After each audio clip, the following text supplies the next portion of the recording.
each and every one of you a beautiful day, afternoon, evening. I am here in Ethiopia, and I want to just, I'm on a trip to go to a different location, still in Africa. I'd love to see y'all guess where we're going. But yeah, I want to share this right here. Subject matter: Europeans are really interested in why are y'all here? I've not only been approached by a European, I have also heard from other people. They are wondering why are Black Americans or blacks from UK, from Europe, why are y'all here? Shalom and peace. Blessings to each and every one of you all coming in.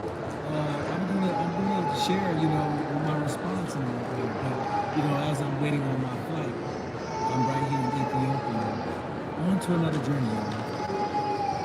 Sound is not clear. Hard to hear you. Hold on a second.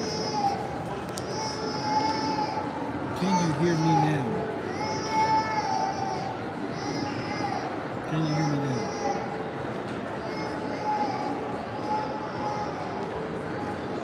Don't have a headset on. I did, but how do y'all hear me now?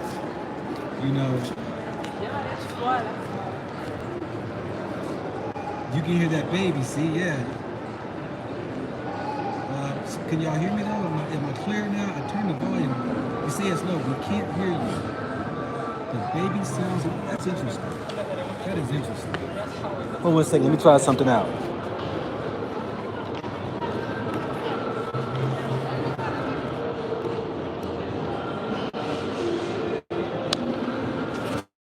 Okay, I put my ear pod in. Let me know if you can hear me better now. Way better. The background is dominating. It's better. It's better. Better. Okay. All right. So I got my earbuds in there. Okay. So, I hope a lot of Europeans and those who are of other race will be able to get this right because I'm about to drop some nuggets. I'm about to do a quick history too.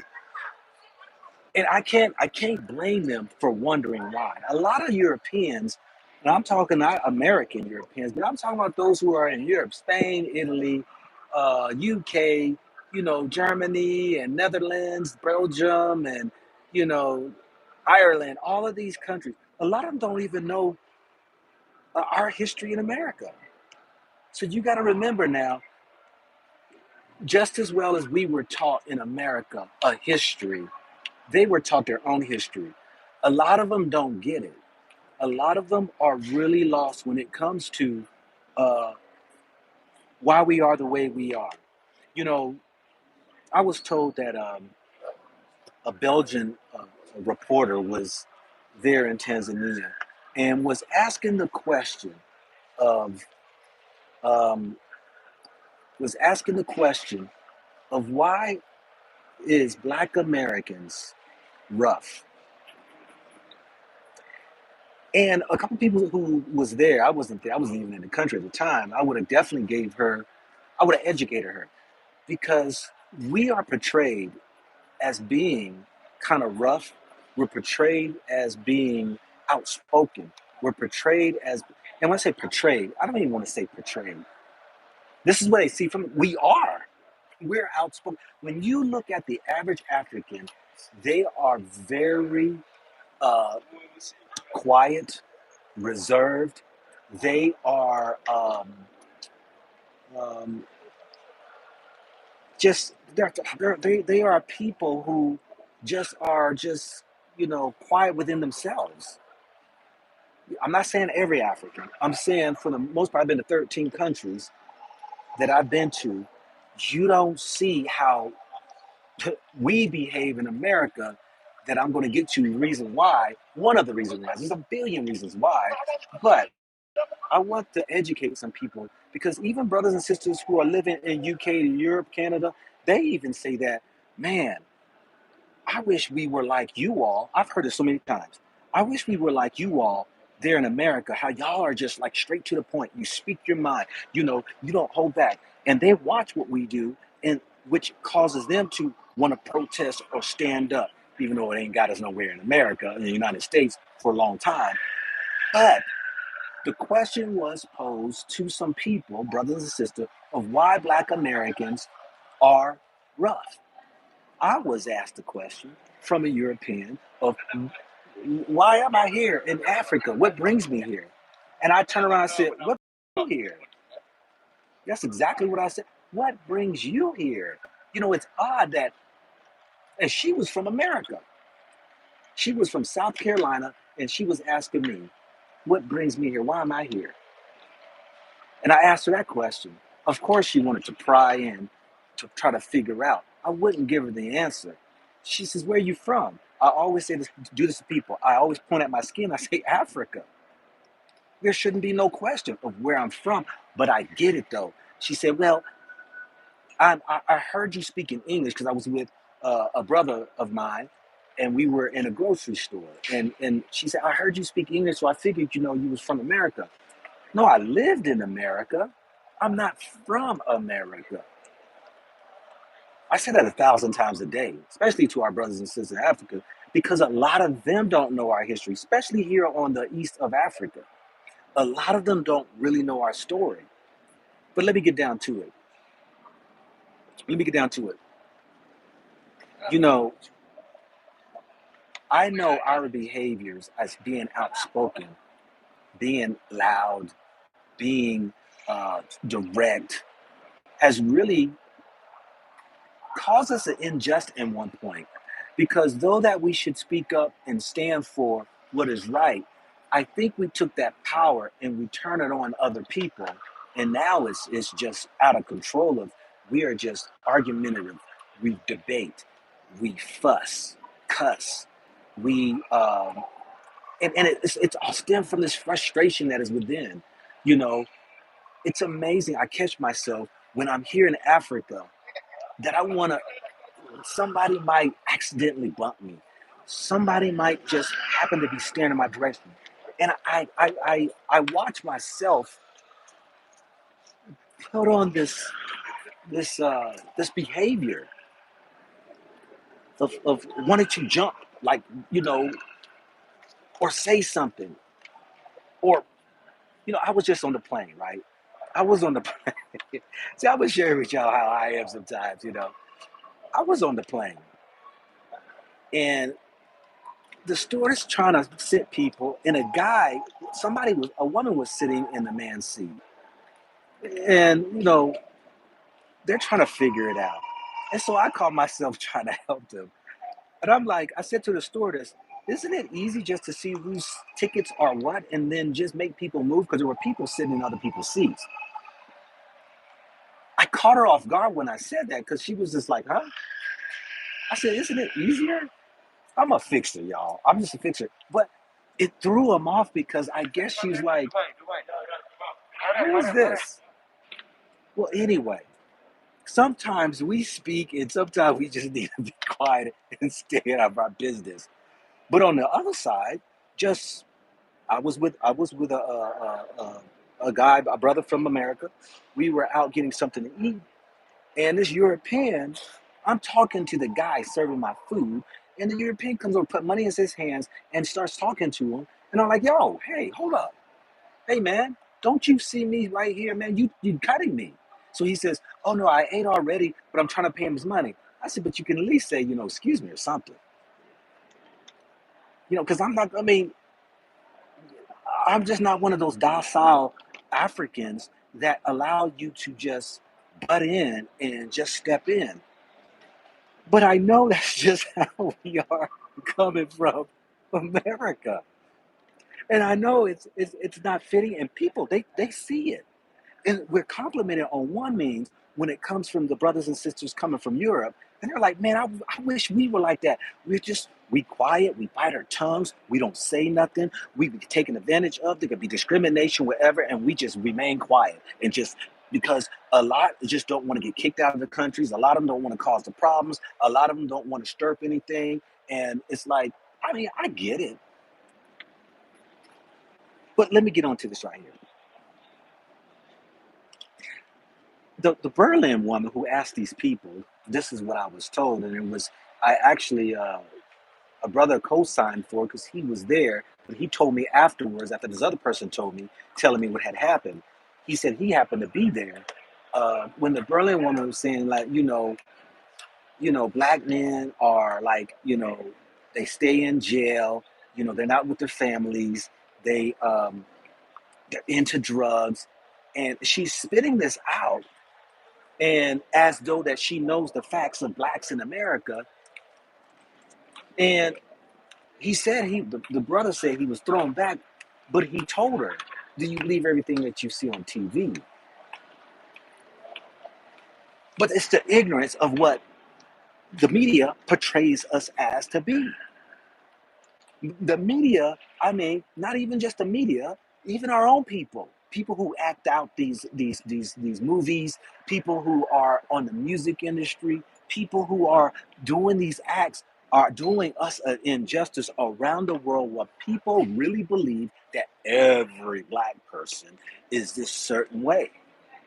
It's just how the media pushes this information out. But we have to take responsibilities that if we don't have enough sense or enough uh, ethics, enough self respect, that we can take any role to portray how we are, the world just will see us how we are. And then we got to turn around and show and prove that that's not how we are. Get to know me. I got a sister told me who was there in Tanzania. I met her, but she was with a couple of people, a couple of brothers and sisters, and it was this European guy that was there. And she told me afterwards that she said, because I was going to interview her, and he said to her, "I saw that guy's channel. Why are you interviewing him? He's a racist."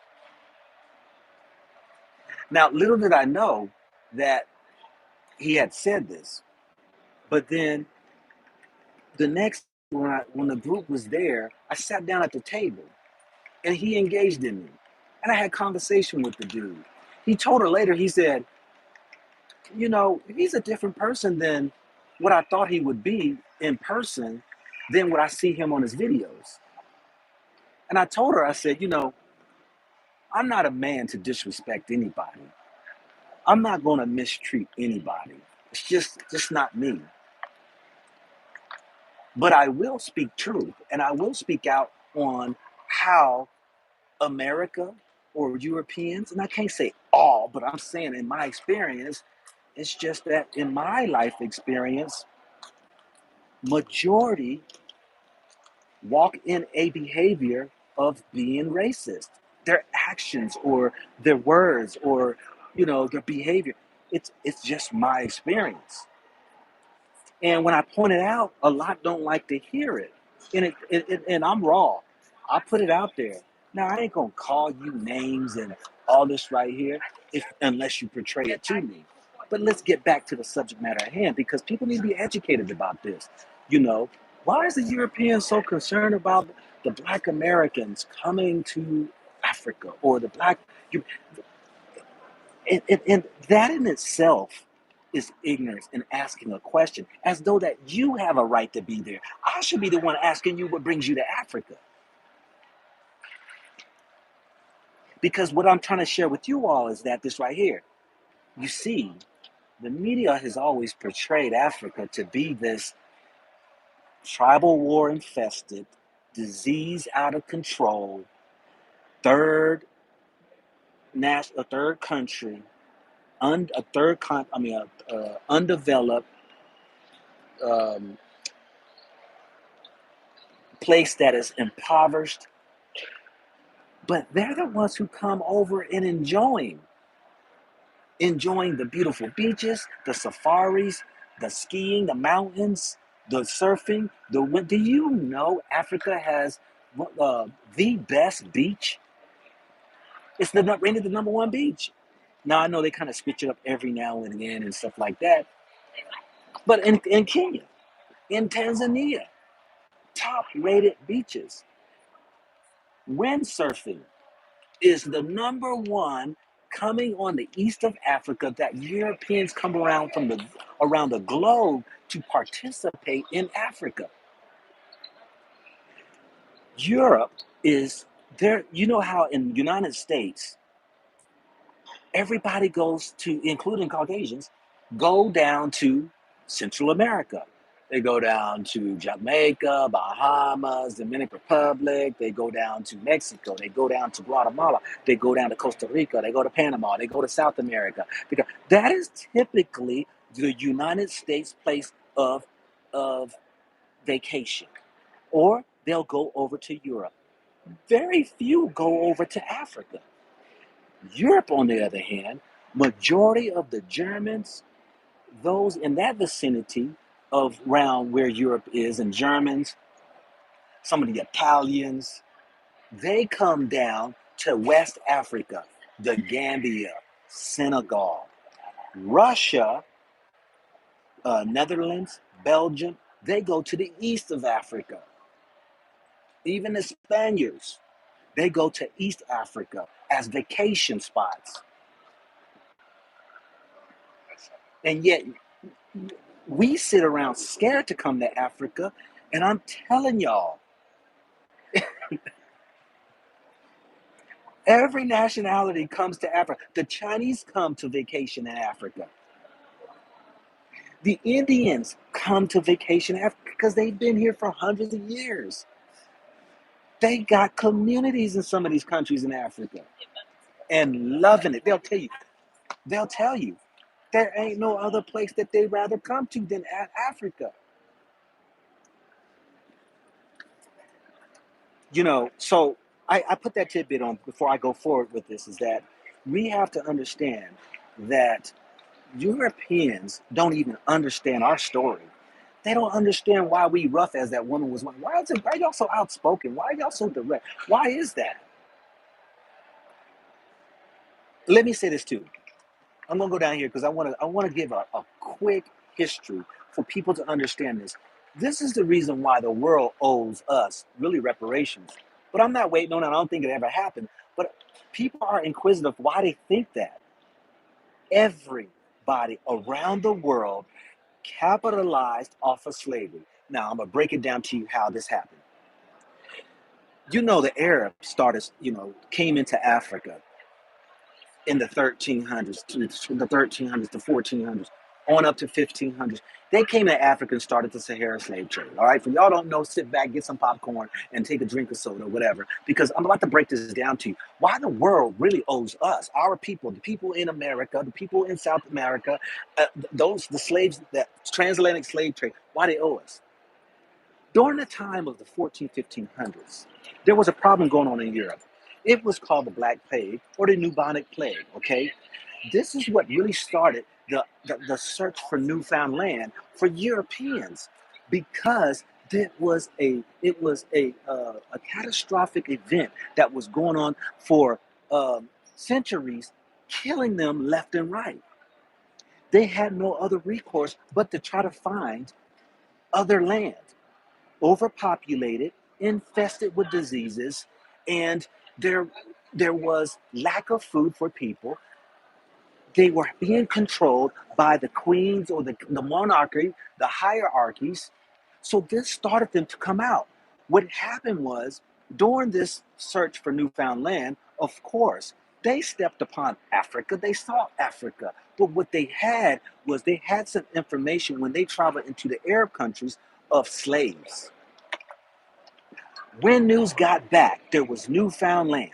I want every person of every race to understand this history, because this ain't taught in everybody's history books, to include in America nowadays, that they're taking it out because they don't want this so-called critical race theory or whatever they call it.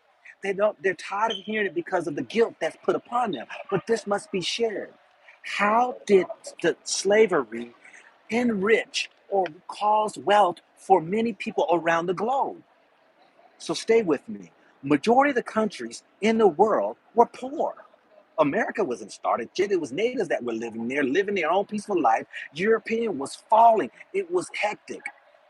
They didn't have sewer systems and all that. They didn't know that until they went to Egypt and saw that they had uh, water ducts and things like that to be able to transport waste and stuff into other areas. They didn't know none of this. This is in their books. They don't teach this in our history. So what happens? They eventually get to America. They wind up, of course, conquering America, removing the natives out the way. But they knew that, hey, they learned from the Arabs that these slaves coming from Africa, they had a way of knowing certain things. They knew Africans knew how to grow food. They were very well in the heat and very hard workers. This is why majority of plantations were found in the southern plains of America. They brought all of these slaves in anywhere from the South of America, United States, all the way down to uh, of South America, that we know where, Brazil and all these places were. Stay with me, people. Stay with me. I'm getting to the point. This is going to help you to understand when people say that really we don't deserve reparations on right there. The world needs to understand the world needs to pay us, not just only America. So what happens? They ship millions of Africans into the slave trade, right? Everybody knows that story. But what you don't know, let me say this right here. Me and my wife, we started from, not even started from America. We were in Panama, in South America. We ran into the history of the slave trade.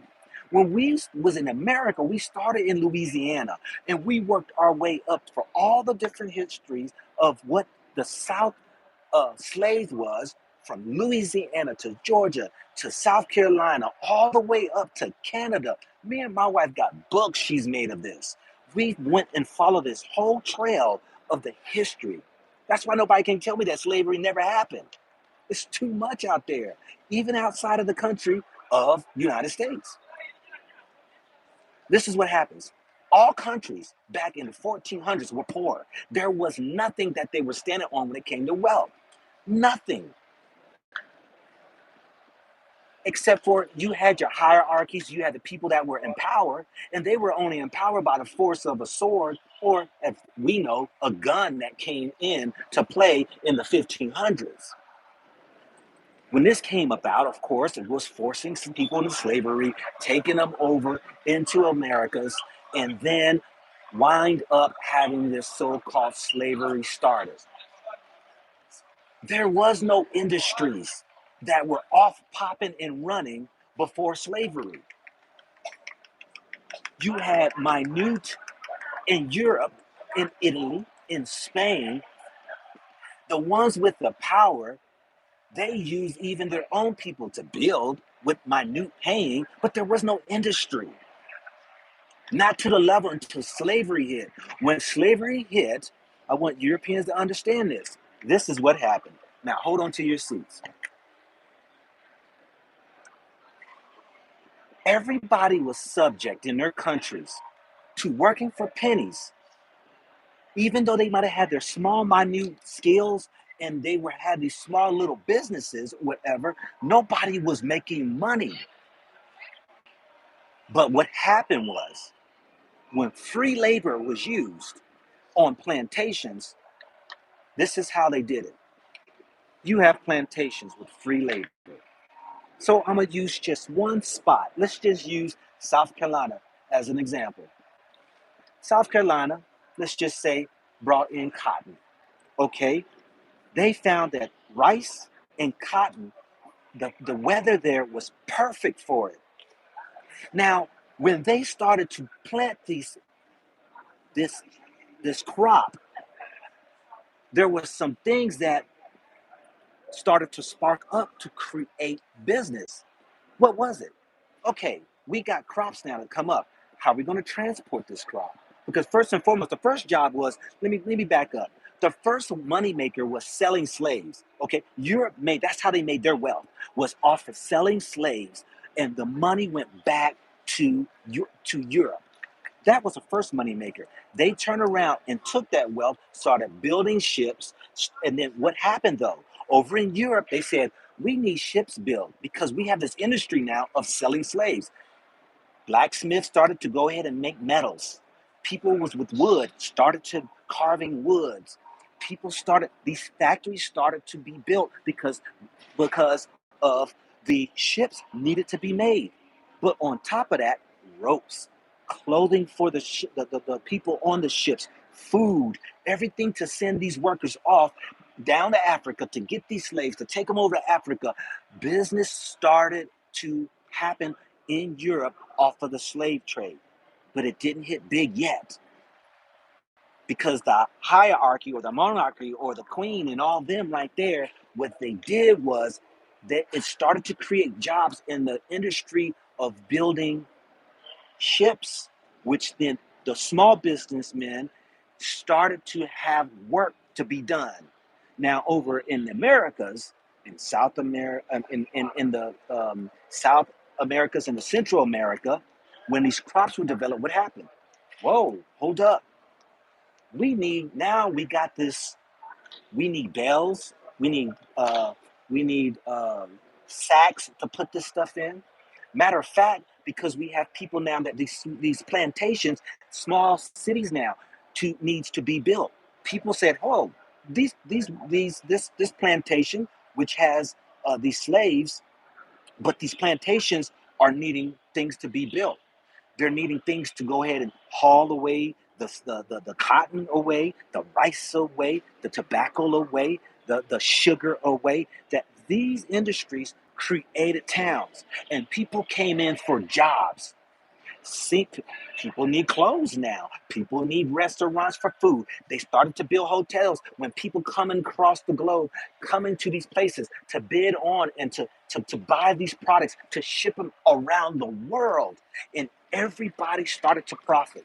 All these small businesses, from seamstress to woodworkers to metal workers to factories to these um, um, these companies that were getting into the imports, the exports, all everything was created that wasn't sold to a level that they never saw before. And everybody made money off of it, not just in America, around the world. Sugar was king, cotton was king, tobacco was king, rice was king, and everybody was getting fed off the free labor off the backs of slaves in the Americas. Can you imagine? Whether it was in South America, whether it's in Central Americas, the islands, and all of these things that all of these feeding the world, whether it was whether it was gold, whether it was indigo, whether it was rock, whether it was whatever they found that they can use to make money, they used the slaves to do it. We were only told cotton. Do you know if you get out into these countries and see what slaves were really used for? There wasn't cotton in a lot of these countries. They had slaves. But there's some slaves are busting rocks. So everybody, to the smallest, poorest white person, to the person in India, to the person in China, the person in Asia, the person in Australia, they were all capitalizing off of slavery because it generated jobs of all this product that is coming in from around the way that the Americas were bringing. Food, the food industry. People think slaves just planted cotton. No, the South in Central America and South America was this is why Europe had a problem. They could not grow food during the winter. They had to find food during the winter. What they would do is they would store up food for the winter, and sometimes they run out and there would be starvation. Africa was practically the only place, it wasn't South Africa, I mean, it wasn't South America. So even though South America had people there, not to the level of what they had, what you see today. Africa was a place near the equator that food continuously grow year around multiple times for different products. Let me show y'all a picture right here. People walking through the airport. Hold up, let me clean my lens.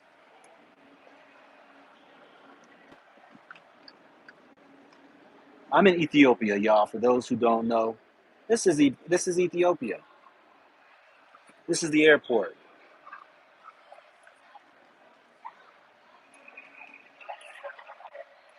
I'm gonna continue my story here in a second. I want y'all to grab a hold of this, what I'm trying to say.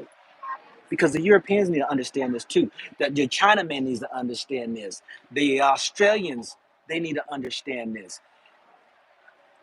Everybody need to understand this. Everybody capitalized off of the slavery that caused these whole entire industries in every country to grow because of the products that were being shipped around the world off of free labor. This caused the cost to be very cheap.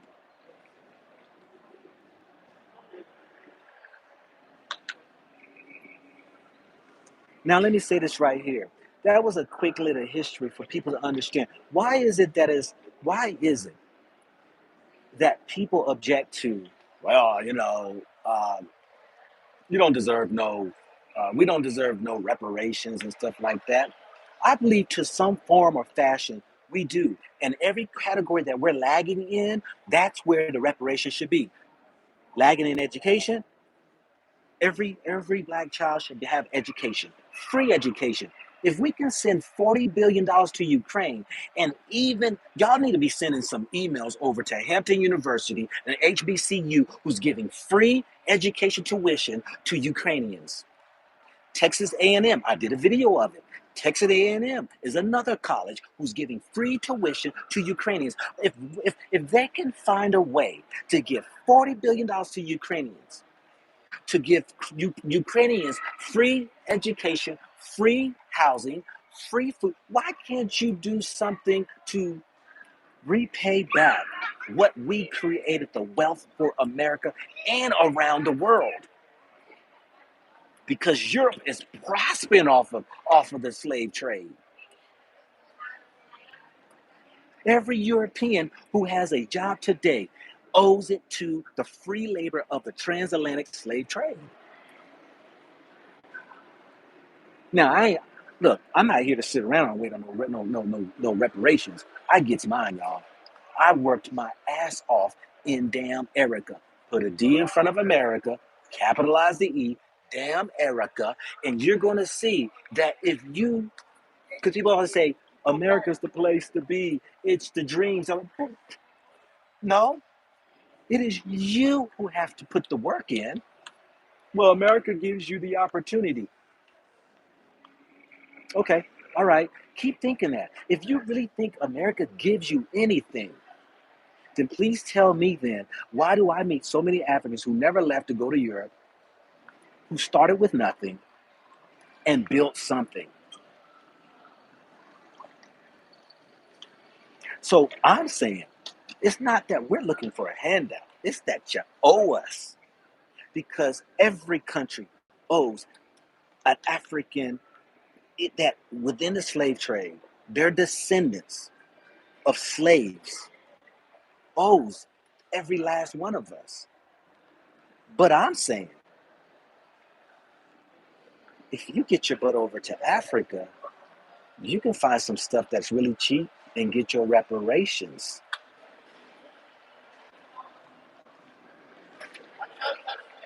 So, for the Europeans who are watching, because I want y'all to be educated, why are we frustrated or we're outspoken or we're rough from America? Why wouldn't we be? Come on, let's talk about it. Why wouldn't we be rough? Why have we even gotten to a place where we are?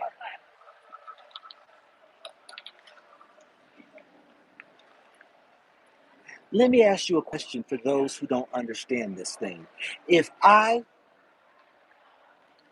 told you this, somebody raped your daughter and it affected her so bad.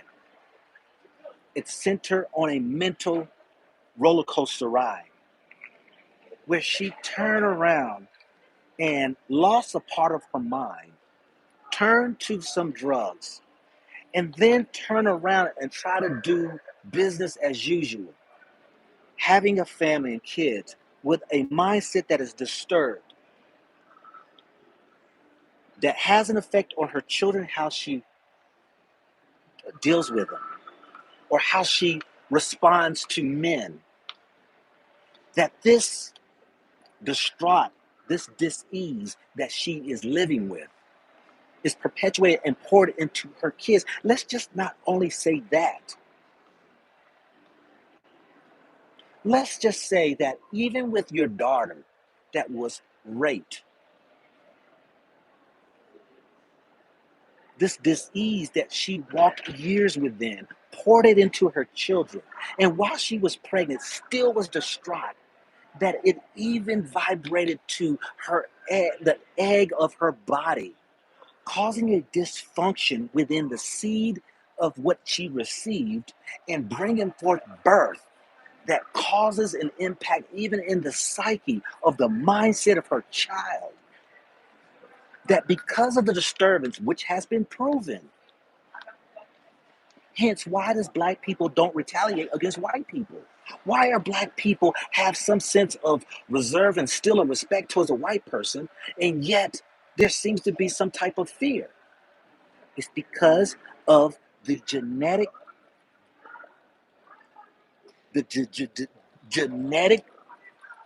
dysfunction that happened during slavery. That the fear within a person's body passing through that man's seed, through a woman's egg, causing a fear when you come out of the womb into this world we call a tomb,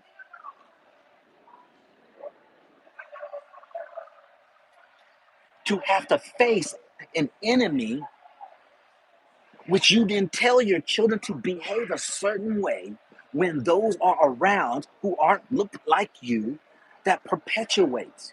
But then you deal with your daughter who was raped, who they put a statue of the individual that raped her as he is a hero on the block that she walks past. And the rapist who raped her had created some laws to save himself. He created some laws to where she couldn't hold him accountable. He created some laws to where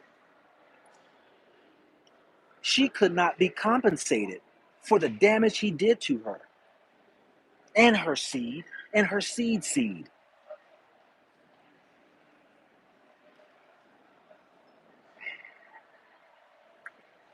Imagine now when you also bring in the male who they belittled, tore down, ripped apart to become submissive by dismembering him, by forcing him to sleep with his own mother, his daughter, what have you, because they wanted to inbreed to get the same mandingo of a man, or a replication so that they can have this continue on the plantation. They wanted to try to keep that same bloodline falling within so that they can recycle human beings of his nature, his stature, to keep him working on the plantation. That you would do such foul acts that would mess with his psyche to cause him to go on this roller coaster ride of a psychotic mess. That even in his own psyche, by sleeping with his own daughter, his own son, that they forced him to sodomize, to break his will down, to keep him, to steal his strength from rising up. Because it does play a part. Hence, any man out there who knows, who those guys out there who be doing such acts that are in prison, knows the way to break a brother down and to make him lose his own masculinity is to violate him. It would rip through his mindset to cause him to submit to the order of those that are in prison.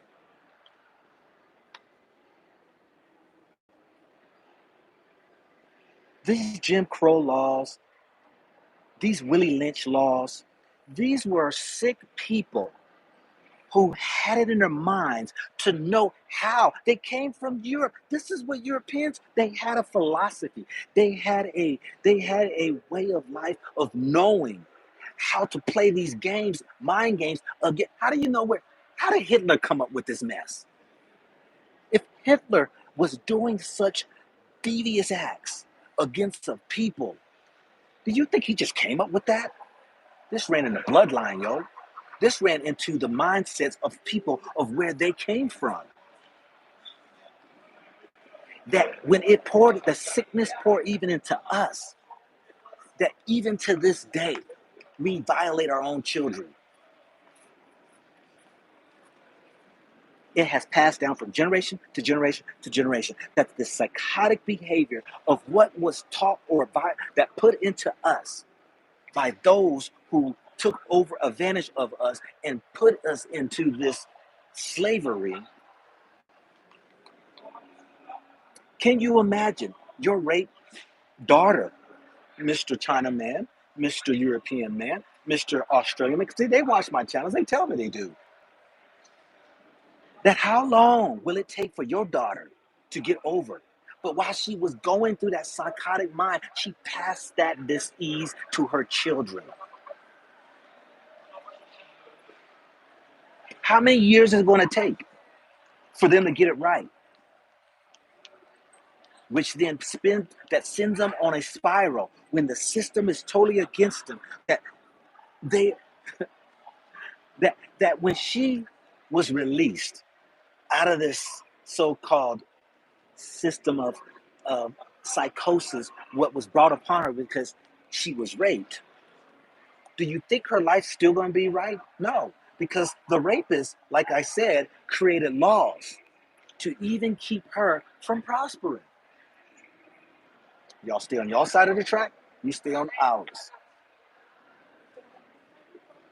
Out of sight, out of mind. And we're going to create the laws that when you try to go venture out because you were let free, come on, stay with me. I'm doing this a parable. There's a parallel.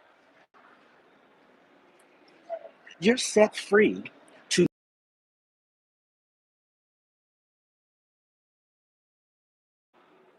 How are you going to try to where you go north? That you got to go to people's property. There were laws that no trespassing. This is the very same system that is in place that we find in our judicial system today. That how do you can get laws to put people into a system? Because of course the 13th Amendment is like the only way that you can treat somebody like a slave if they commit a crime. So what you have done now is to bring them back into a system. To while you're in prison, you send them over to Mr. Johnson's plantation to work, and guess who gets the kickbacks? They're not considered slaves no more. They're considered prisoners. So you got all these slaves who were free now, many of them were wanting to go to North, but found themselves being in prison because they were trespassing on people's land. They were trying to get food in little small towns. They were trying to go in and make way. So what happens? Come on, this is what happens. Now, if we understand this, if the European would only understand the simple matter, then they would say, wow, okay, I kind of get this whole thing of the cycle of where we are. Now I can understand why are the black people, as far as the majority, are sick or stuck or can't advance or has this issue. Why is it? Because all you have to do is look at your history. It's a proven fact that in the community of in the hoods, it was programs put in place to put the drugs, put the guns, to create task force to fight something that actually wasn't, but you created it to be a war on drugs, against the guns, when you were the ones who put it in the system, in the areas to create it. So what was it? If you look up privatizations of prison systems, you're going to see, look it up. that they even took California to court because they did not keep their quota of keep sending people to prison. Because they changed the laws. Why do you think they had a 3 strikes you're out? And California was the first state to do a 3 strikes you're out, because they had a contract with the prison systems that they had to at least put a certain amount of people into the prison systems. That's why the laws got hard. So who did they put into the prison systems? And the Hispanics, the Latinos. But you got to know your history. All you got to do is just look it up. Everything I say, check it. Don't believe me, go check it.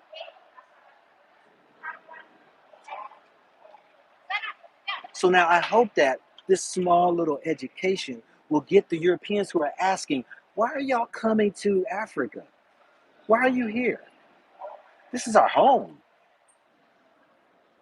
Why are you here? What brings you here? Here's the interesting thing, because I've talked to them. They love it. I just talked to a Belgian guy. He's a Muslim from Belgium. I was in line. He was behind me.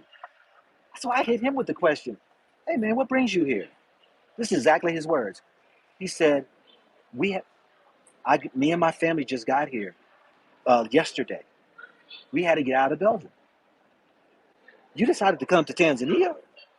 He said, yeah. How did you hear about Tanzania? He said, I had a friend who came down here on vacation, loved it. And all he talked about was Tanzania. And he said, we got to get out of Belgium. Let's go to Tanzania. He bought some land, and they're building a house. This guy said that Belgians don't treat them fairly, the Muslims, because he's a Muslim, he's a European Muslim. He said they do not treat us with respect. But yet here in Tanzania, he said, I have not been treated like this since I converted over, uh, since I left Christianity to go into Muslim. He said he had to get his family out of Belgium, come to Africa. He said he has felt nothing but love. I said, for real? I said, man, I need to do an interview with you. He was kind of hesitant, but I took a picture with him. And I'm going to put that picture as a thumbnail so y'all can see it. I'll put it as a thumbnail. But here's the thing. They're coming. So the word spread. He said they didn't even, they sold everything, packed up, and moved. I said, you mean you never came to Tanzania? He said, no, never saw it until yesterday, our first time. And we love it here. Look, let me tell y'all something for those who don't know. It's already written, y'all. It's already written. Look, I'm going to do a video on this about America's going to start a war with Russia in Africa. Africa is the safe haven for the world. I'm going to say that again, because some people ain't going to like that. Africa's going to be the safe haven for the world. It's always been. If the Europeans and the Chinamen and the Indians and all them, if they would come with respect and humble themselves, they might be able to go ahead and not have a lot of problems. If they go ahead and sit at the feet of the African and understand the ways and the traditions and the culture and stop trying to come in and try to dominate, take control, maybe then there wouldn't be no issue. Because a lot of us come and educating the Africans, because a lot are docile, a lot are complacent, a lot are blind. But when they hear our story, they're like, oh, what? They go on their little smartphones and they looking up history and they like, I never knew. Wow. Oh, that's what they say. Oh, wow. I never knew.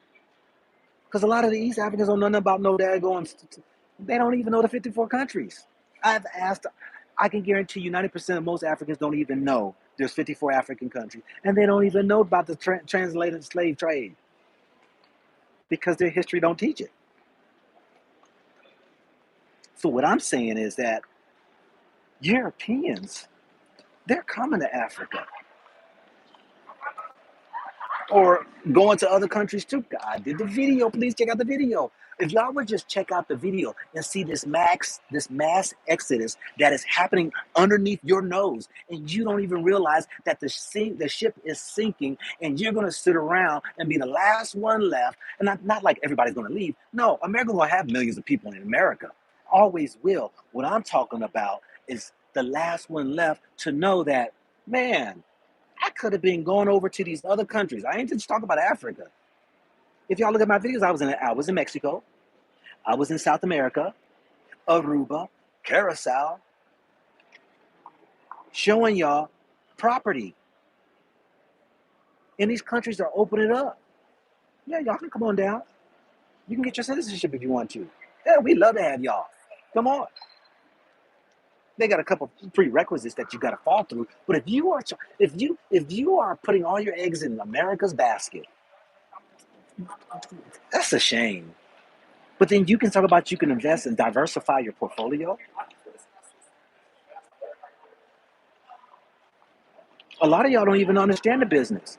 I've been trying to hip y'all about the business for the longest. I ain't no special guy out here in the world. I just did right by saving 30% of my money, started saving it back in 1992. When somebody hit me to stop spending all your money, live off 70%, put 30% away, and only spend that money for something that's going to bring you money back in. So I started a business. And never do it for you. Do it for your kids. And for y'all old folks out there who think your life is over with, don't you got some grandkids that you could leave something? And it don't have to be money. Leave them a diary with some good writing in it, some elderly advice. Leave them an leave them an inheritance of something. Because if you even you left the money, if you ain't educated them with the money, you know what they're gonna do with the money? They're gonna give it right back to the people who ain't gonna give them nothing. They're gonna spend it. That's why I don't believe reparations should be about putting money in people's hands. It should be about free education, no taxes, paying no taxes, giving those for their infrastructure and all that. It's easily could be done. Because if you throw away billions of dollars over to these other countries that you keep claiming that you're trying to help, and you just totally keep putting a blind eye to the people that really deserves the money who you owe the money. Come on, come on. But my thing is, why sit around and wait, family? Why don't you do something? Why don't you be the driver in the driver's seat? I ain't talking about if you want to stay in America, well, you know what? Be in the driver's seat.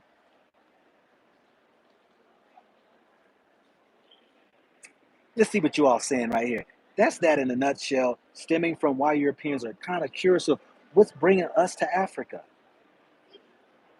What's bringing you to Africa?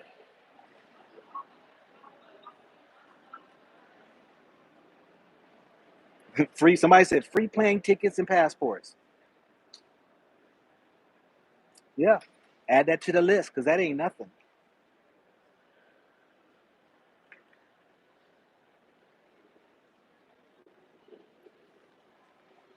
Okay, okay. Was the Muslim white? Yeah, he was white. He's Belgium. He's European. What other what questions y'all have? I got about 10 minutes. I'll go ahead and run through this right here, family.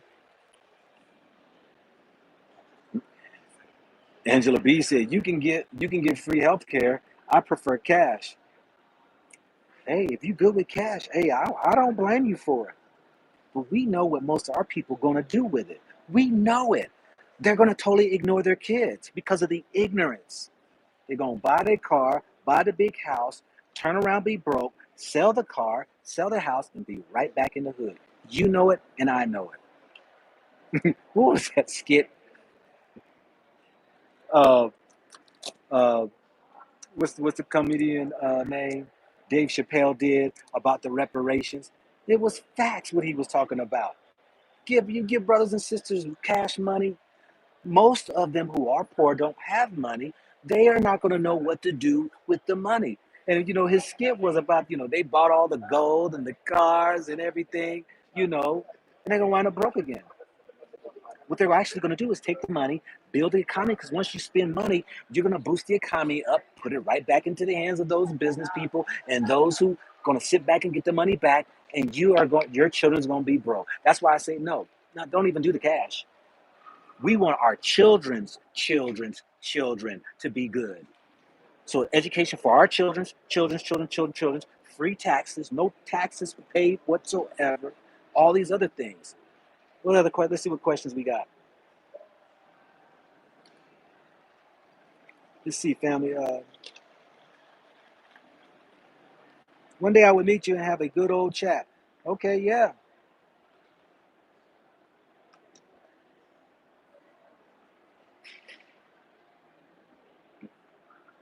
Reparations equal land. You gotta be careful with land. See, because a person who's ignorant will take any land. There's some land that don't perk. If you don't know what perk is, look it up. If there is some land that's useless, you can't do nothing with it. If you can't grow food on it, it's worthless. It could be swampland. It can be quicksand. It can be land that you just can't grow nothing. Be rock. It can't absorb water. See, all land ain't good land. And a lot of people don't know this. And there's people coming here to Africa buying land that's worthless. If you don't know, you better ask somebody. You got to educate yourself.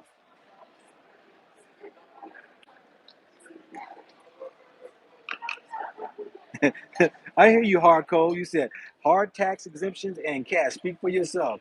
I understand. I'm talking about realistically as a whole. If it was that cash, you know, and I know. Everybody think. Everybody think. You know, the answer is the money. If you don't look, it has been proven. The majority of people who's won the lottery wound up broke within 7 years. Wound up broke again. 7 years. Can I talk more about why African Americans need to invest in Africa? You know, I've done so many videos, but I'll say it like this. I'll keep it short.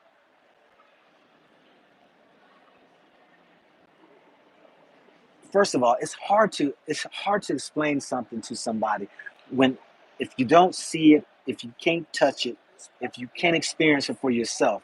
Sometimes it just goes over your head.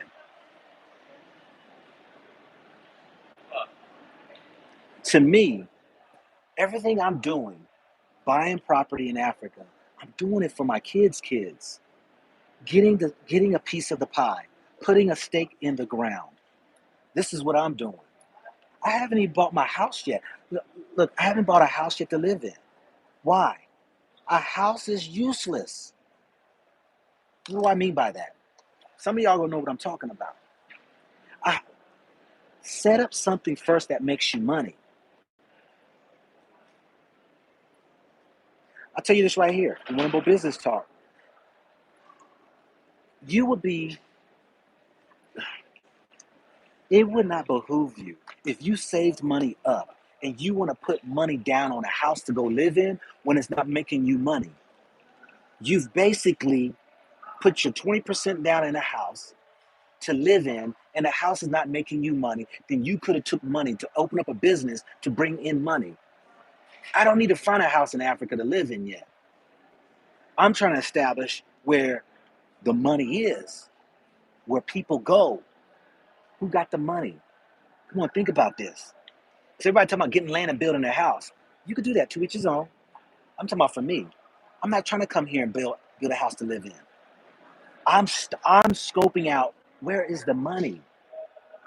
These tourists come in and spend billions of dollars, and they need places to live in. Not just Europeans, African Americans, Chinamen, Indians, they all come in touring Africa. This is why I'm answering your question. Why should I invest in Africa? Because having a residual income that will be there, that ain't going nowhere, my kids can enjoy that. And for those who don't know, I'm gonna do a video of why. I finally bought property in Ghana. Shout out to Wadamaya for opening my eyes up on some things. Young man made some sense. Smart young brothers right there. See, the young can teach the elder too. Get out of your way of thinking and look at it this way.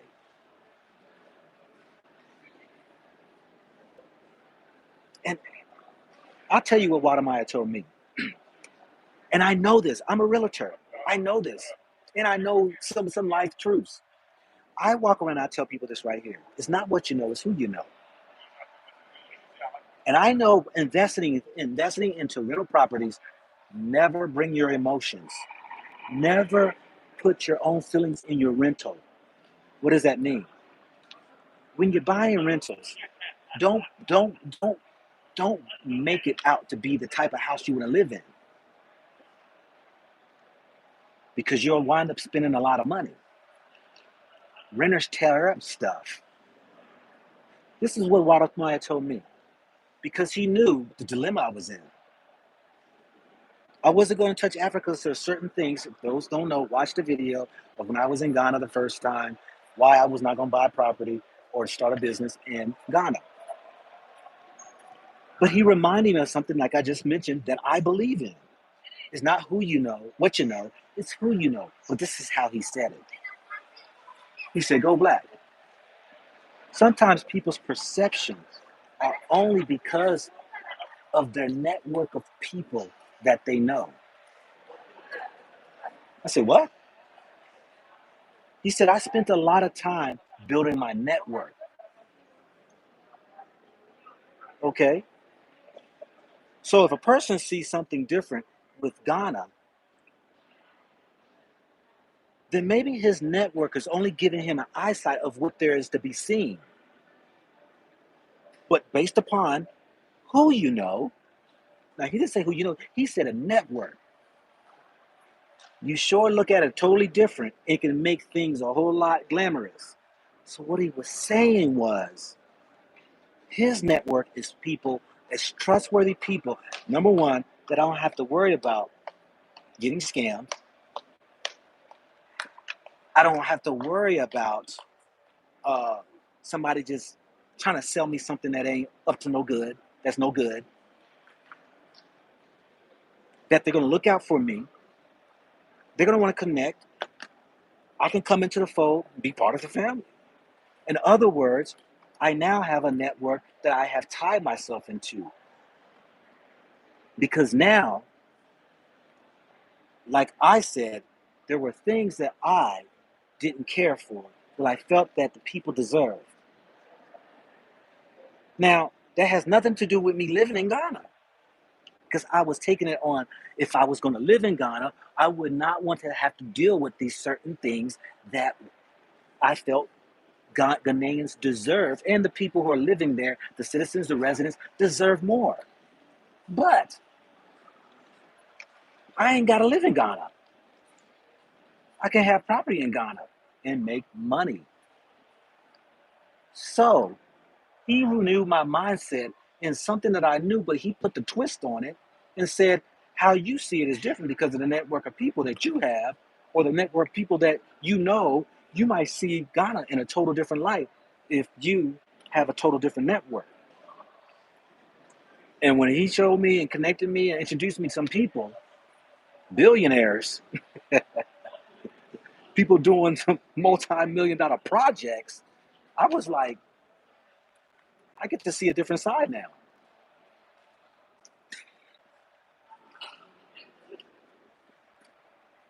So, that's answered your question, my sister.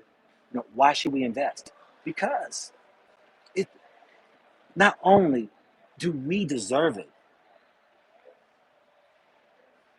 but we can come back into the fold and connect wherever that the 54 countries you decided you want to get back into the motherland. Okay, let's see what other question we got. Hold on, let me see something real quick. I gotta keep. All right, I'm back. I'm gonna do. I'm gonna answer 5 questions here. I still got about 30 minutes right here, so I gotta go to my flight. Where am I headed next? That's a question I'm asking you all.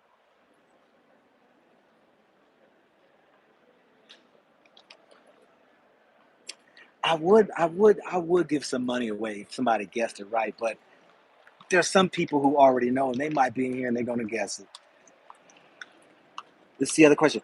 But don't you have to have the jab to enter into Ghana? Don P. Ben Yahuda. Think with me real quick. First of all, let me answer that right there. There's so conflicting of stories about can you enter now without having the jab, or do you have to? There's conflicting stories on that. But Ghana is requiring, if it is that you have to have the jab, that you have to produce something showing that you have had the jab. You got to show some type of documentation, the vaccination card, whatever, to say that to show that you had the jab. Next question. Somebody said they can't hear me too good. What about the monkey flu? What about any flu? I don't know about the monkey flu.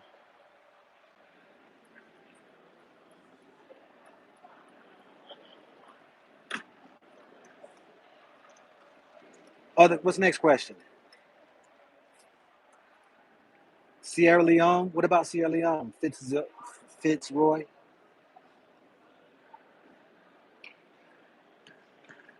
Somebody said South Africa is my next spot. Nope. Rwanda. Nope. Senegal. Nope.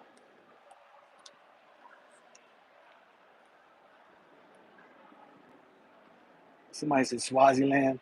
Nope. Not down there in South Africa. Any other questions here, family? We got 1,042 folks in here. I had those numbers in a long time because I ain't did lives. Let's see if we can get the thumbs up. Let me say this for folks. Let me explain something about the thumbs up, because I think a lot of people really don't understand the thumbs up. The thumbs up is not about the subject matter. It's about me giving the information. I don't like that information. Or I might say some of the Europeans, why they're asking, somebody be like, yeah, why are they asking? And they want to put or I'm not going to give the thumbs up. No, it's about the information that I'm sharing with you of should you want to give the thumbs up. The information is educational. That's all that is with the thumbs up. Some people don't want to give the thumbs up because they're thinking that they don't like what the subject matter might be. That might be pertaining to something that like this title is Europeans ask me why am I in Africa. No, I don't like that. Nah, it's about the information shared. Some people said the Congo, nope. Zimbabwe, nope. Chad, nope. Okay, you can hear me. Yes, I'm at the airport. Let me show y'all real quick. Let me show you some of the people in the airport in Africa. We're in Ethiopia. See some of the Europeans. See y'all. Why y'all scared of Africa? You know, you can see this is vacation time right now, family. For those that are in Europe, the month of in the May June time frame is vacation time for Europe, and a lot of people come and they visit Africa. So you can see how powerful. Let's see here. Is agricultural land better in Tanzania? You can't say better. What is better? You can grow stuff there. Uganda, nope. Burundi, nope. Asia, nope. Zambia, nope.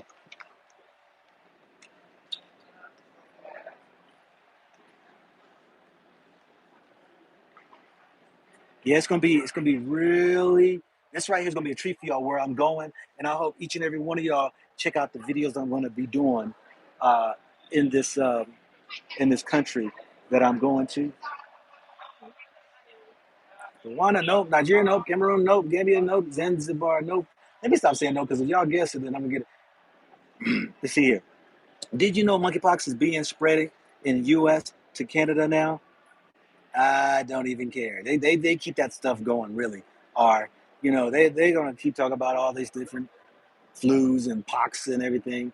How do we consider the future climate? Okay, somebody's asking, how do you consider the future climate warming that might cause more drought in choosing places in Africa to invest? Uh, how do you? That's a personal choice.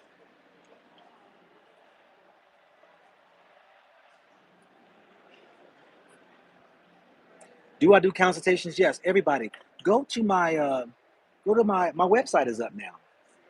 It's up been up for the last 2 months. I haven't been pushing too much promotion because we're still in the phase two. But it's a beautiful. Y'all gonna like it. And go to the African map and click on the countries I've been to, so you can play with the map and all that right there. But my consultation fees are on there. From the consultation, send me an email. I can set it up. Don't make no appointments yet through my website, because I'm traveling to different places, got different time zones. So it's hard for me to, try to figure out your time zone, my time zone, and then try to schedule a consultation. Just email me when you want the consultations. Djibouti, nope. Ivory Coast, nope. Zambia, nope. Rwanda, nope. Let's see other questions here. Let's see.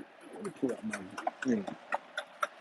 Let me take this off of me so y'all can look at some of these Ethiopians that are around. Uh, is it in Africa? Yes, it is in Africa. Mozambique, nope. Sudan, nope. Liberia, nope. It is in Africa.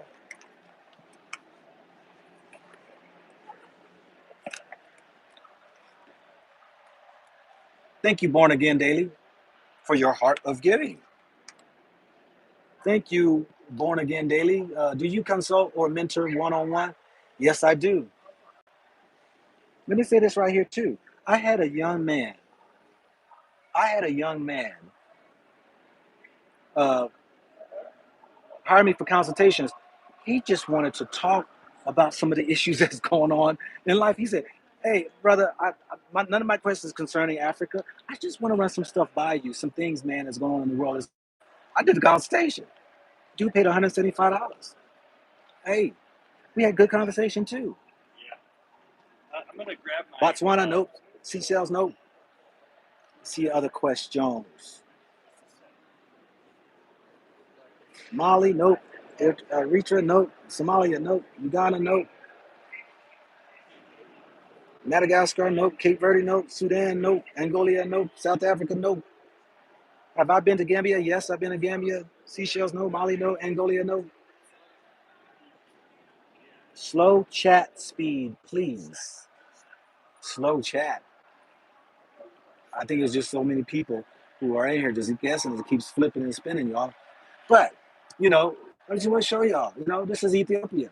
And you're going to get a feel. This is vacation time for Europe.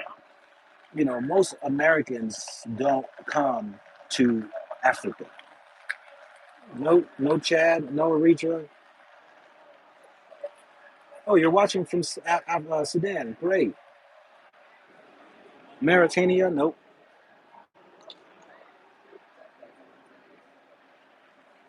Mimi Roberts, thank you for your heart of giving. Thank you. Camaros, nope. I said on the plane today from a man from Camaros.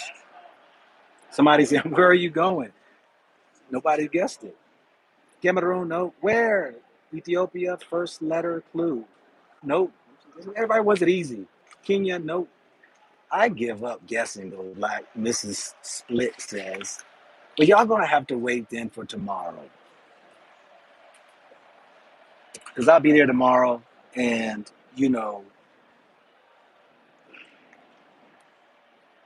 but who has a question?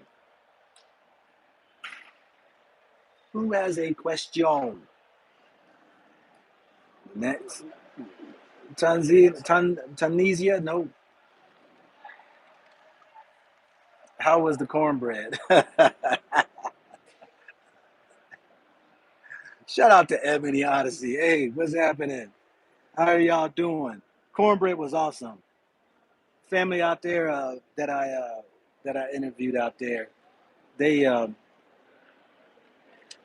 got to taste some good old home cooking fried chicken, some collard greens. It was the greens. That was the collard greens, but some greens and some mashed potatoes. Yo, telling y'all, somebody need to bring the home cooking to Africa. Our brothers and sisters in Africa are only used to making food certain ways. It gets boring real quick, and many people are looking for different tastes. I mean, you can go over to eat some food maybe from those other countries that there are in the country, but hey, our taste buds have been indoctrinated. Our taste buds have been, manipulated into certain foods. You're gonna find seasonings are different. Like for instance, like sweets aren't really sweet, like the way they do it in like America. Like this sweet. You'll be like, bad, this ain't sweet. Yeah, the sweets ain't sweet. Everybody's still trying to guess. No Cote d'Ivoire, no Mauritius, no Zambia, no Nigeria, no Burundi, no Togo, no Cote d'Ivoire, no Gabon, no Morocco, no Congo, no Burkina, South Africa, no. Let's see here. Any other questions? Algeria, no. Did you hear about Buffalo, New York? Yes, I did. I did a video on it. I am in Albania, or Albany, New York. Hate capital of state. No Mali. Do y'all hear about what's happening to Mali? I gotta do a video on that too. Mali's standing up to the French, y'all. They done kicked them jokers out. Am I coming back to Columbus, Ohio? I don't know when. I ain't gonna say never, but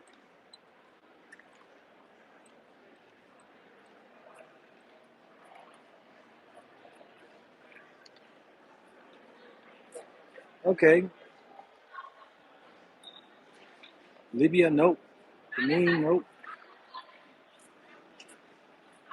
We need a regular income not tied to a place in the USA in order to leave the USA. You need a regular income. Go on the internet and start a business. There's plenty of businesses or jobs that you can do on the internet. That's what you want to do, and you can create your own businesses.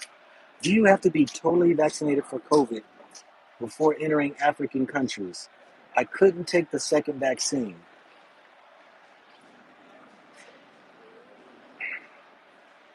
Angela Fraser, do you have to be totally vaccinated? What do you have to show that you were vaccinated one time before? With the advancements in AL, where is Africa's tech sector? Africa as a whole, I can't speak on it. I don't even know much of that. Is it a country you've been to before? Nope. What's my website and email? GoBlack2Africa.com. GoBlackToAfrica@gmail.com. Do I have a dupe citizenship? Nope. I got a resident. I just got my residency, my residence in Tanzania. I'm a resident in Tanzania. Yep. How many years have you been doing Go Black to Africa vlogs? September be 2 years. Santa Barbara. All right, Kenneth. Are you from there or what? I took no COVID. You took no COVID? Won't do it. Or you took no vaccine. Egypt, no. Libya, no. Ukraine to fight in the war.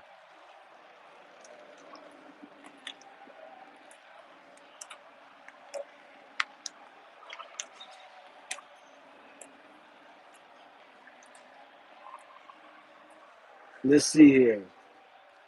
What are you doing in Ethiopia? I am laid over. Um, I'm laid over in Ethiopia. I have to go over to the country. Ethiopia is Addis Ababa is a hub from the east to the west to the south. If you are going, if you're in the east of Africa, you're trying to go to South Africa or somewhere, you're coming through Addis Ababa. Um, if you're going over to the, if you're going to west of Africa, you're coming through Ethiopia. It's a hub. Do you think Africa should have their own satellite in space? U.S., China, and Russia have one as well. Don't want our people. Yeah, they should have. Actually, Africa has sent up some rockets up into the air, and I think they do have a satellite. I looked that up about 3 months ago, but I didn't get deep into it. Thank you very much, Tiz, for your heart of giving. Bless, bro. This Rasta P appreciates for what doing in Africa. Go back to Africa. Thank you. Appreciate it. Yeah. You need some help with the company. Let's talk about that because when are we gonna? The rhetoric rate is always gonna be the same. I mean, think about it. Think about it. Okay, there was killings in Buffalo. What are you gonna do about it?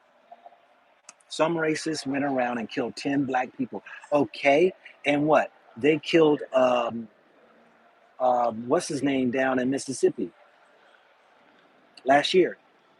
Hunted him down and shot him. What did you do? Um, they uh, they lynched a brother. Um, what state was that? Oh man, man, I can't remember the state. Lynching's big. Cop killing still going on. White people killing black people killing black people. What are you going to do about it? Do I need to talk about it really? I mean, how often do I need to talk about it? I'm sitting here talking about it. Go black to Africa. Get the hell out. That's my only answer.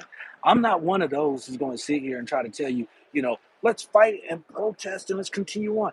I'm not even going to the extent of saying Africa. Why don't you go ahead and find a place that is for you, a place that's secure, or that you can reach your full potential, that your skin color ain't in a way of you becoming really all that you are. It could be Mexico, it could be South America, it could be China. If that's where you find that you are, I know black brothers and sisters all around this globe who has found a place that are for them. So for me to keep talking about, you know, you know, these craziness that's going on in America, for what? Are you going to do anything? What are people going to do? Biden, he went up there to go talk at Buffalo, but he didn't say nothing about creating a protection act against black folk, but he did it for the Asian population. What? Well, people ain't gonna do nothing. You know what? I'm not even into music today, but I just happened to listen to Kendrick Lamar's song. Was it the heart part, or whatever? Did y'all listen to that song? I'm telling you, a lot of his, and I listened to about 4 or 5 of his songs. I hope the youth hears this. I hope it hits y'all, even the elders, because elders off the chain too. Have y'all heard that song? He's speaking of this culture. Forget the culture. This black culture is ridiculous. It's a mess. It's destroyed. It's done.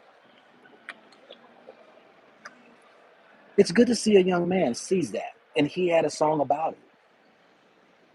Any other questions? So now I don't really have to hit everything, but I did a video already on the.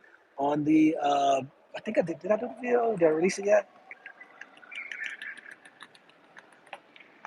I don't know. I don't think I did. Kendrick Lamar is in Ghana. I don't blame him. I don't blame him.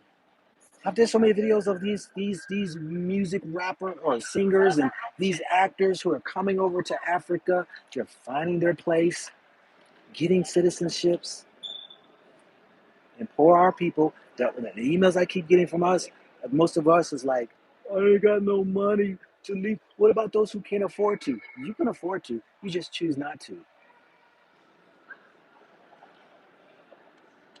I ain't talking about live. You can come visit. Nothing says that you have to live here forever. Nothing says you can't come visit. I ain't saying that. What I'm saying is that are you wise enough to see that the crime that these cities are talking about is out of control? They don't know what to do with it now. It's an epidemic. I saw this heart wrenching video today in Atlanta, Georgia. The mother crying Just like all these other mothers I keep seeing crying. That I'm going to do everything that I possibly can. We got to stop this. And now I'm going to. See, now you want to speak because it knocked on your front door. Your son shot and killed by the police officer? What? I mean, this is going to continue on. Kendrick Lamar said in his rap video, we became so numb to it. That's what I was saying all the while. We become so used to this ignorance that we become so numb that, you know what? It's just second nature to us now. And then we're going to be the one on the news crying when it affects our children. We got to stop this. We got to do something. Yeah. You just go along, get along with the rest of the crowd who done lost loved ones, who, when I've been saying, at least find a place and a better, even if you don't want to leave America, get the hell out of the cities. Get your kids out the cities. The cities are bugged. Take yourself to a cheap place in some country town, small town that is just lay low. If you can't leave out of the country and find you a place, go to a country town where ain't no crime. Well, I ain't gonna say where ain't no crime. I'm talking about get to a small town where there ain't no issues, because you got some small towns that got issues too. Why don't you help stop people from having to get the jab in Ghana? Please explain to me how I'm going to stop people from getting the jab. I done told people what they should be doing, but people keep saying I'm deep. I'm not going to tell you what you should be doing. I'm going to lay it out there to you spiritually, and if you can't grab hold on to it, I'm not the one that's deep. It's just you're shallow. You're too shallow. We can figure everything else out, but we can't figure out nothing else because we don't want to. We are a generation. We want everybody to tell us what to do. We want people to do the work for us. Me and his brother was talking, and he was saying, if people want to send him money so he can purchase their land, then turn around, watch over their land, and then try to get the project started. They want to do this is our problem. We want everybody to do all the legwork. I mean, I understand if you want to pay somebody, but everybody trying to people ain't trying to pay you. It's just like people want to go and talk about why you want to charge people when you want to do consultation, this and that. I don't charge people for information. All the information how you do is on my videos. I charge you for my time because my time is precious. I don't charge people for information. Not at all. Information is free. If you want to find out what it is, this and that, go through my videos, but see nobody wants to go through all those videos. So now you want to go ahead and take my time up because I'm a busy man trying to provide information. I'm traveling. I'm also doing for my family. I'm a married man. I got 3 kids. My wife got 6, 9 all together. And I'm trying to set us all up. I'm trying to get business rocking and rolling. I'm trying to go ahead and put my stake here in Africa, even in other countries. I'm going back to South America, and I'm getting me some of that property down there. Yeah, please. Cheap. You get you a nice 2-bedroom, 2-bathroom apartment for $30,000. All my videos I've been showing y'all. Look, I just got an email today. All right, here you go. If you, in Ghana, a place called the Rehoboth Properties is selling, they just put this out, LTD, the Rehoboth LTD, they got a website. They are selling houses, 2-bedroom, I think it's 1 bathroom. They're like quadruplexes, but it's like one on this end, one on this end, one on this end, when it's like a square. $35,000. $35,000. And they got a mortgage payment plan. The Rehoboth LTD. Now I know somebody asked me, how do you spell Rehoboth? See, people just want you to do the work for them. The Rehoboth LTD. Rehoboth Properties, excuse me. The Rehoboth Properties LTD, Ghana. They just sent me some information that They are selling properties for $35,000, 2 bedroom. I'm not sure it's 1 bedroom, and you got a car overhang space to park your car in a compound. Check them out. I just gave you something. We want African American brothers and sisters to come to Africa. Yeah, why not? Look at most people that's here in Africa. I mean, coming to visit Africa.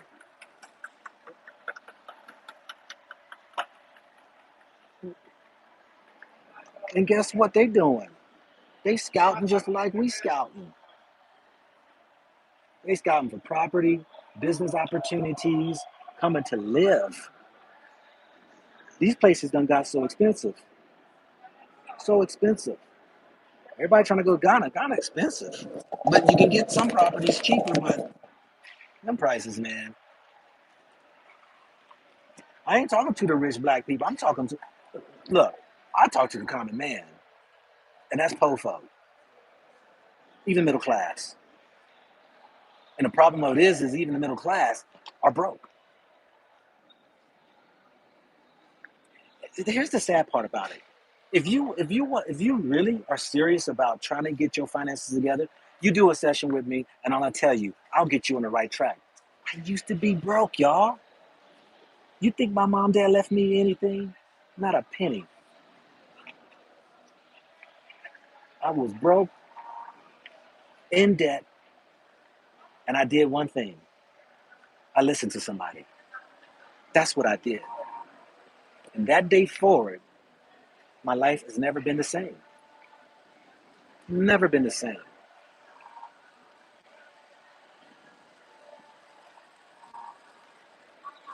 Can you please do a video on the mental sickness white Americans have and passed down to their generations like African Americans have passed down as well?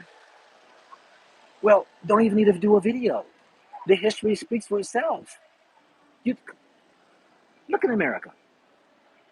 I just watched a video of a congressman asking a woman, because we know the gender bending, we know this whole thing of trying to get away from pronouns and all that. This is the stuff they do. The congressman asked a woman, because this Roe versus Wade, abortion and all that in the forefront. It comes up every election year. They he asked the woman, so do you think a man can have a baby? Do you know what came out of this woman's mouth? Yes. This is the America you live in, and this is why your children are struggling, because you have these people who have these different mentalities and mindsets that we have taken on, brought into our communities, brought into our households, and then we walking around doing some of the things that I remember in the 70s. We used to laugh at those who did it. This is real. We used to say, "Oh, that ain't black people." There was things we wouldn't even dare touch. Dude,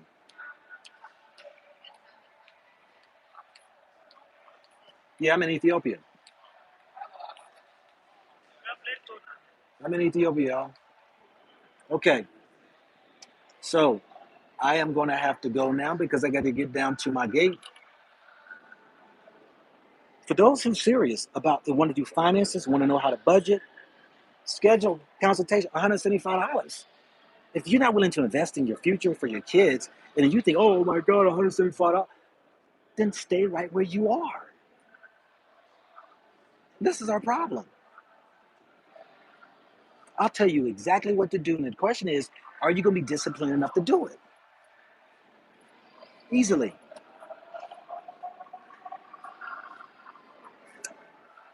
Anyway, family, I got to go. Since nobody guessed where I was going to be going, I will do a video tomorrow to let you know exactly where I am. It's in Africa, and y'all named a lot of places, but it's going to blow your mind where I'm at. And you're going to be like, that's Africa? This is your man, not your boy. Go black to Africa. Peace out, family. Much love to each and every one of you all. Gay man gave your time just to hear me out. Um, Peace and respect to those right there who even decide to give financially. You know, it blows my mind that people have a heart and say, you know what, I just want to give you something, this and that. That blows my mind, you know. And I turn around and I give it to our brothers and sisters out here that I find that may have a need for it. So, thank you very much. Peace and blessings to each and last one of you all. Always remember, the Most High, the Most High, not this religion they told us, not this God they told us, but this Most High who illuminates you, wakes you up, is the one who sets you free in all things. I'm out, family.